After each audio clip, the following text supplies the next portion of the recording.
I'd like you to help me clean up my vibration and get in the vortex to get my lover. First, do you accept the reality of the vortex? Yes. Do you believe your lover's in there? Yes. Do you believe she believes her lover's in there? So there's no point in getting you in the vortex because you really don't believe. And we understand it's a pretty new concept. And so all that's happening is you believe more in the absence of your lover than you do the presence of your lover. And what did we say a belief was? A belief is just a thought you keep thinking. It's just a chronic thought. So what does that mean? What does that break down to be? You've thought more about your lover not being there than you have thought about your lover being there. That's all. Our objective, the only thing we can do, and it is way enough, is to show you how to get in the vortex. The larger part of me is already in there. Right. The larger part of me is already in there. It's not just your lover that's in there. The larger part of you is in there. And what does that mean? That's huge, isn't it? That means the larger part of you is already experiencing the vibrational reality of this lover. Now, what's another component that's happening in this vortex? Law of attraction is responding. Responding to what? Responding to the larger part of you and your request. Do you feel how huge that is? So here is this vibrational reality. We're just trying to goose up because we said, do you believe in it? And you said, yes. Yes, I believe in it. We want you to believe in this vibrational reality. We want you to know its existence. We want it to be so vivid and so real that it compels you to think about it. We want you to think about what's going on in your vibrational reality more than you think about what's not going on out here. You've lived without what you want, which caused you to ask for it. You've put it all there. Now we just want you to relax and get in there. And the best way to get in there is by pondering what's in there. What's in there? What's in there is a new and budding world. What's in there is the power of the universe. What's in there are the cooperative components of all of our future experiences. And if you look there and think about it, think about what's going to come about, think about what's already coming about. Imagine how good it can be, and as you play the game of how good can it be for me? How many resources can flow to me? How many good ideas could come to me? What's it like in the vortex? When you're in the vortex, what's it like? What does it feel like to be in the vortex? I feel elated. I feel centered. I feel grounded. I feel all-knowing.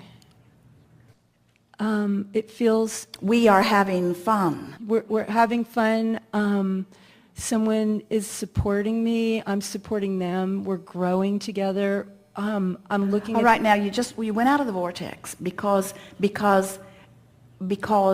in the vortex there's no feeling of dependency.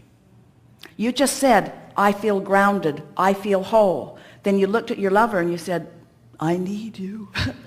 The lovers that have come to you in the past came to you outside the vortex. You have never had a relationship in the vortex. Never. All your relationships have happened outside the vortex, and now you're taking all of that stupid belief into the vortex, and the minute you do, it spits you right out. Exactly. The vortex spits you right out. And the lover that you want is someone who's already in the vortex. Is he here? That's why...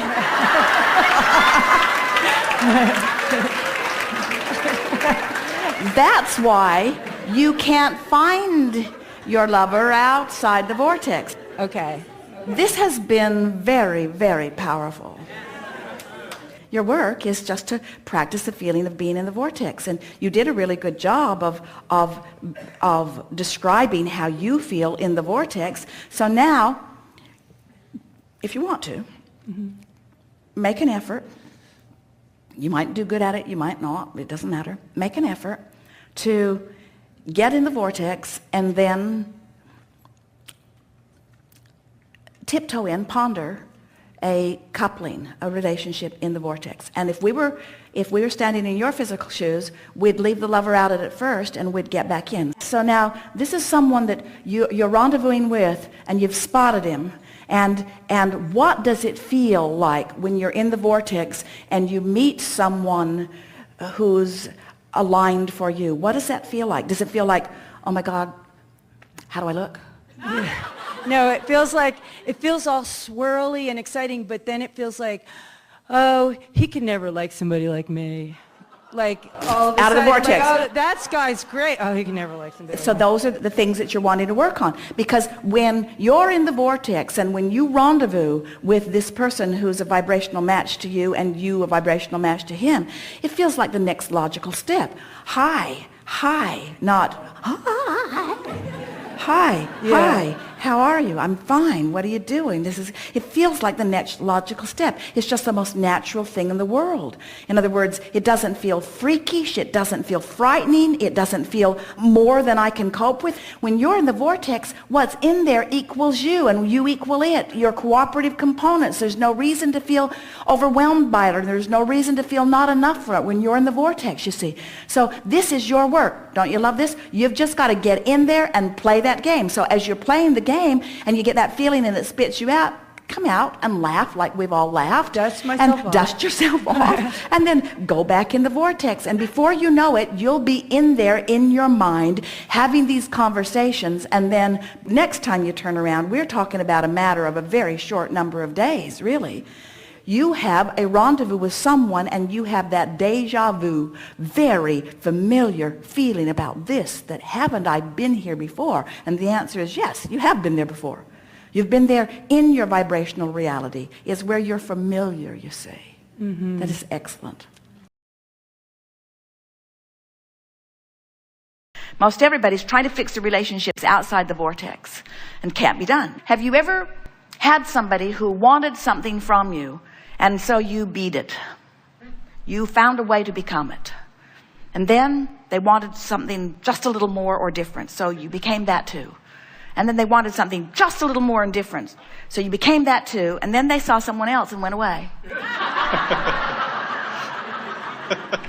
And you think, gee, you molded me into the perfection of your dream and now you're gone? How can this be? And what we're wanting you to realize is anytime you are trying to modify yourself from feedback that you're getting from other people, there's 100% chance that you are being trained away from your own guidance system. So let's say something happened and you're not getting back what you feel that you're giving out. So you're beginning to feel resentful and you're out of the vortex. So then think about what steps you go through when you're outside the vortex. Then you confront the other, and then you talk about it, and then you point out how good you've been, and then you point out how bad she's been, and then you remember other relationships, and then she remembers other relationships, and then you talk about your childhood, and then you talk about other relationships that you've seen, and then you talk about this book that you've read and this movie that you've seen, and then you remember that this same thing happened in that relationship and that relationship, and you've just got this big scrambled mess that just keeps you out of the vortex and keeps you activated and keeps activating within you what you don't want. So meanwhile, over here is your vortex spinning with the most incredible relationship ever manageable, spinning over here. But because you're so focused over here on all of these things that are happening and all of these things that are valid and all of these things that are real, that you're holding yourself outside the proximity of your vortex. All you'd have to do is just stop doing that. Just stop doing that. Just let it go. Stop doing that. In other words, every minute that you're mad, you're out of the vortex. Every minute that you're frustrated, you're out of the vortex. Every minute you're trying to get somebody else to understand what you mean, but they can't hear, you're out of the vortex. It's all wasted life, wasted words, wasted effort, wasted. Just get in the vortex.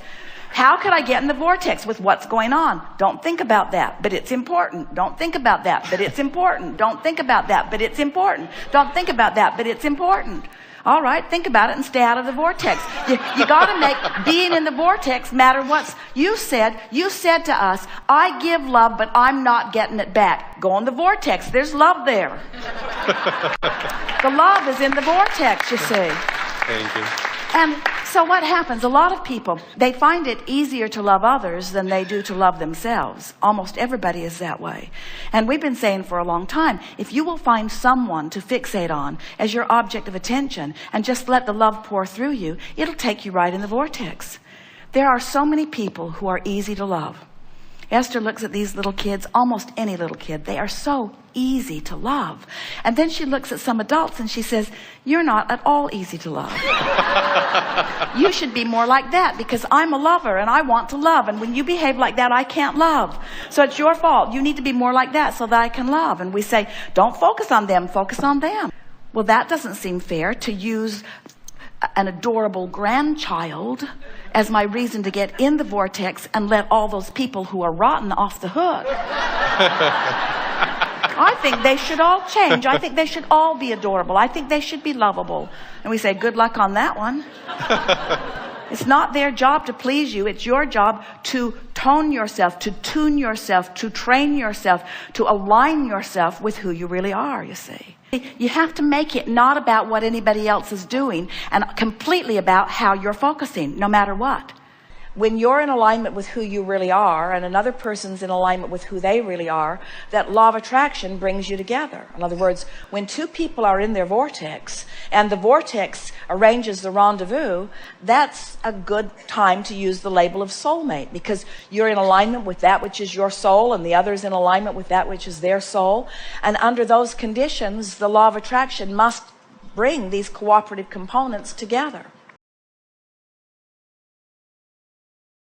Learning to love regardless of the conditions, because I have the ability to focus in a way that I'm in vibrational alignment with love.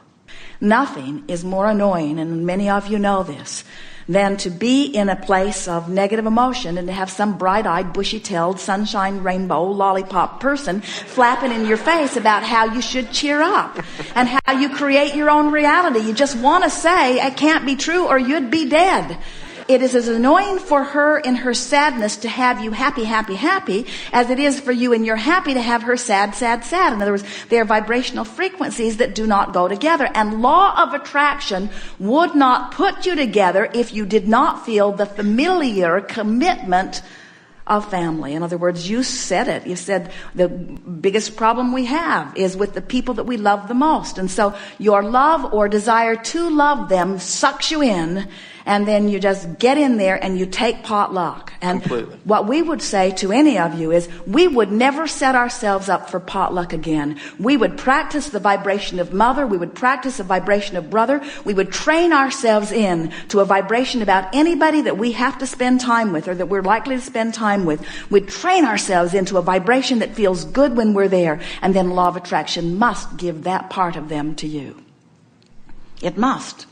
And you will see relationships transforming all over the place around you. You can go to a restaurant today and pick out someone who is your waiter and take them at face value for just a moment and notice what they are about. They're smiling, they're not, they're efficient, they're not. In other words, just take them as they are for just a moment until you get a dose of what the universe has delivered to you. And then sit there together with your paper and literally together write a sequence of positive aspects as far as you can see them or imagine them about them. Compliment them in your mind for being here at work. Thank them for their willingness to provide this valuable service for you. Feel appreciation for their appearance, or in other words, just look for things and make the list, and then watch the difference right before your eyes of the way they begin to respond to you. In seconds, you can transform relationships. And the hardest, now that's easy. That's a stranger because you don't know what they said to their wife yesterday. You don't know that they beat their dog when they were 12. You don't know that they tore the wings off flies. In other words, you don't know anything about them. You only know what little bit you are perceiving. And so it's easy for you to make your list of positive aspects. It's easy to vibrate in vibrational alignment with who you really are with people that you don't know very well. But those people with whom you have long history, you've got a scar relative to that, don't you? In other words, you have a vibrational memory that you have to replace with something that is new. 30 days is the most we have ever seen it need to take. You don't have to be patient when you've got the law of attraction on your side. In other words, when you care about how you feel and you're willing to line up your energy, you can find that newfound vibration. So here's another thing that we notice, is that the majority of sadness that most people feel over the people in their life is not as a result of what's happening right now in their experience. Right. It's the stuff they're remembering. It's the stuff they're imagining. It's the stuff you're playing over and over and over in your mind. In other words, one woman, we teased her. She was talking about someone she was having a hard time with, and we began looking under her chair. We thought that maybe the person had snuck in the room with her and was here giving her a hard time. Yeah. And the person was nowhere near her. She hadn't even seen her in months, but she was still aggravated in her energy over this, you see. And so once you show yourself that you can clean up your vibration about anything, then you will improve your relationships with them. And then when you're not mad about her sadness, you've got something to give her. When you don't feel threatened by her sadness. And really, that's the thing. It's hard to hear, but we really want to say it. The reason that most people don't want to be around people who are in a place of negative emotion is that you feel like you've dragged yourself out of it and you don't want to go back.